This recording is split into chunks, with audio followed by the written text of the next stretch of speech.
From Montana's news leader, this is the MTN Noon News. Good afternoon and welcome to your MTN Noon News for this Tuesday, the last day of September. Haley is on assignment. I'm Don Hudson.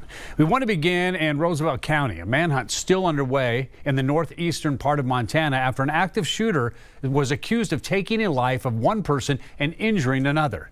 It's a story MTN News has followed closely since it happened Sunday night in Wolf Point. Now, police say 26-year-old Ethan Murphy opened fire in an Albertsons parking lot. The town was actually put on lockdown before the order was lifted, but Murphy is still out there, still on the run. He's considered armed and dangerous and recognizable with a very distinct face tattoo and a neck tattoo. Authorities warn anyone helping him flee or get away will face charges. This incident is the latest in what residents of Wolf Point are calling an uptick in crime over the past year or so. For one woman who grew up on the Fort Peck Reservation, she says her family doesn't feel safe and urges the tribal council to take some action.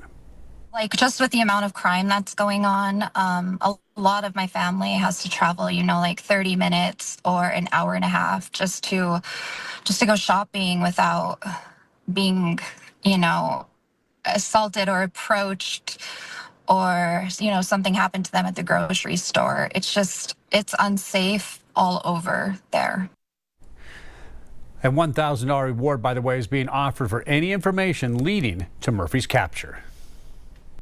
Small community of Dillon mourning the loss of a 7-year-old boy who recently died while riding his bike through a busy intersection. MTN's Megan Thompson is in Dillon with bikers from across the state who are celebrating the boy's life and his adventurous spirit. As the community of Dillon grieves the loss of this 7-year-old boy who was killed recently while riding his bicycle through this intersection, a group of about 24 motorcyclists from across the state have come to Dillon to help celebrate the boy's adventurous spirit as they participate in the funeral procession. We are all motorcycle enthusiasts out here, and we all are just trying to show our support for a family that's lost somebody that they love dearly. Quentin Gonzalez is part of Servants for Christ motorcycle ministry. He and several other members of the group made their way to Dillon from Helena to join over 24 cyclists to lead the funeral procession for Enoch Hayworth. He loved motorcycles, so we decided to make the trip out here to support the family. I would ask that all of us... Hundreds of people gathered at a local event center to pay their respects to Enoch. Over the past week, the community has raised over $30,000 for his family. What I understand, Enoch was a very adventurous, very excited kid, and there's nothing more exciting than riding motorcycles, so I hope to show a little bit of Enoch in all of us. The driver involved in the deadly crash that claimed the child's life has been charged with negligent homicide. His bond is set at $25,000 surety or $10,000 cash. Community members are also pushing for safety updates at the intersection. In Dillon, Megan Thompson, MTN News.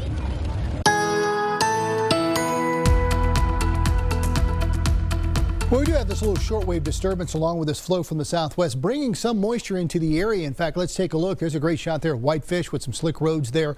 Also, it's not showing there, but in Bozeman, we got some cloud cover. But on the eastern side of the state, we're looking pretty good. Sydney and Miles City looking fantastic. Let's take a look at that rain. Really, over in the northwest corner of the state where we have a better chance of seeing maybe some more rain today. Could spread across the rest of the state as we go along, but very isolated showers in nature. East of the divide, we're looking at temperatures in the 70s and 80s. To the west, 50s and 60s. We got a bigger blast of colder air coming in and maybe a better chance of rain as we approach the weekend. We will take a look at that with the main forecast coming up. Now time for today's leading look as we follow some of the other stories making headlines. Now in Missoula County, investigators are releasing new details after human remains were found along Deep Creek Road. While the remains were found in June of last year, the Missoula County Sheriff's Office now says the remains actually date back centuries from the late 1700s to early 1800s. A second set of remains also found in that area about a month later date back centuries as well. The timeline was established through radiocarbon testing. While the remains are believed to be of indigenous descent, exposure to weather and environmental elements have made the remains unidentifiable.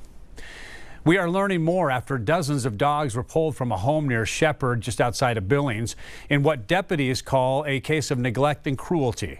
The Yellowstone County Sheriff's Office says 42 dogs were seized over the weekend from a property on 12 Mile Road. Officials say conditions inside forced them to act, partnering with a local veterinarian to remove the animals. 5 dogs needed hospital care, while others are now in safekeeping. Breeds include Newfoundlands and Australian Shepherds, from young pups to adults. The Sheriff's Office is still investigating, has not yet announced any charges. Billings may soon hand off the job of burning police evidence and drugs to the state. City leaders are in talks with the Montana Department of Justice after a September incident sent black smoke pouring out of the Billings Animal Control incinerator, filling the nearby animal shelter.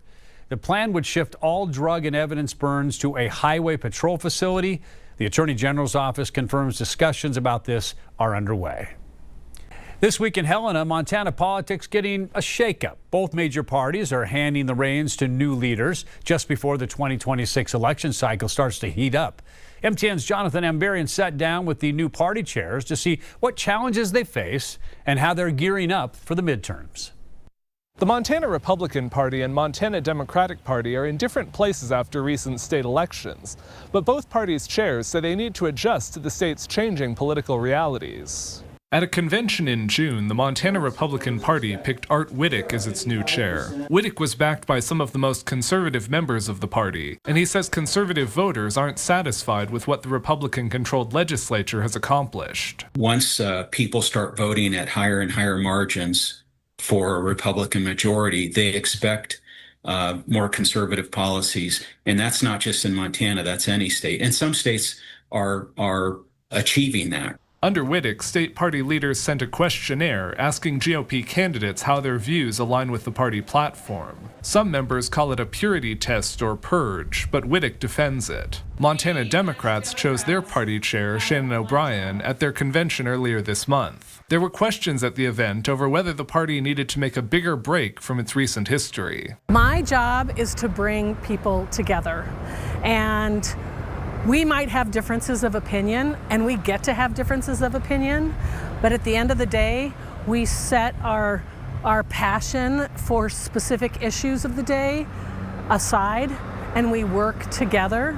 Just days after the convention, Max Johansson, elected as vice chair, resigned. In a statement, O'Brien said he had made comments inconsistent with the direction of the party's board. The board will vote on a replacement next month. In 2026, U.S. Senator Steve Daines and Congressman Ryan Zinke and Troy Downing will all be up for re-election. O'Brien acknowledges with Republicans holding all of Montana's seats in Congress, there's likely to be less national money coming into the state than in recent elections. She says that's both a challenge and an opportunity as Montana Democrats seek to make their case to voters. It's going to be people talking to their neighbors to understand better what issues they have so that we can be responsive to that. Whittick says so far he doesn't expect Montana's congressional races to be highly competitive in 2026. President Trump was not an unknown commodity in 2024. People knew who they were voting for, and they voted for the president with a great majority in the state of Montana. So I think they want an America First agenda. In Helena, Jonathan Amberian, MTN News. If you've ever traveled to Creston in the Flathead area, far to the northwest, you might be familiar with the Montana Trolley Company. For 13 years, Scott Davis and his family have offered Christmas light tours, wedding rides, and much more. But over the weekend, a fire broke out at the Davis property in Creston, destroying 3 of those beloved trolley cars. Davis tells MTN's Sean Wells he believes foul play could be involved. The fire marshal said it doesn't necessarily have to be somebody that's mad at you. They're just those type of people out there that like to destroy good things. Scott Davis is picking up the pieces on his property in Creston after a fire broke out Saturday night, destroying 3 trolley cars and badly damaging another. Well, who would do this to the trolley company? Everybody loves the trolley company. It's got family memories of Christmas light tours and weddings and holidays. So I was just baffled. Davis says a renter on his property heard a big bang around 11:45 Saturday night. And we just assumed that must have been one of the tires blowing. And she came out and they seen flames. Creston Fire Department Chief Gary Mayhew says the fire cause is currently under investigation due to suspicious circumstances. Scott says some of these historic trolleys were more than 50 years old. In total, he expects more than $500,000 in damages. So we bought this. As a family, we took 6 months of our lives to restore it. And Clayton jumped in it, and we had all kinds of weddings, tours. We just had a blast with Hazel. And we're going to miss this one. Davis says his family was in the middle of selling the business and did not have insurance on individual trolleys. He says anyone with information regarding the cause of the fire is asked to contact the Flathead County Sheriff's Office. If the person that did this is out there, please come forward. This is wrong. You know, I know you don't want to. Naturally, you don't want to pay for your consequences, but it'd be much easier on you. You won't have to live the rest of your life knowing what you did. In Creston, Sean Wells, MTN News.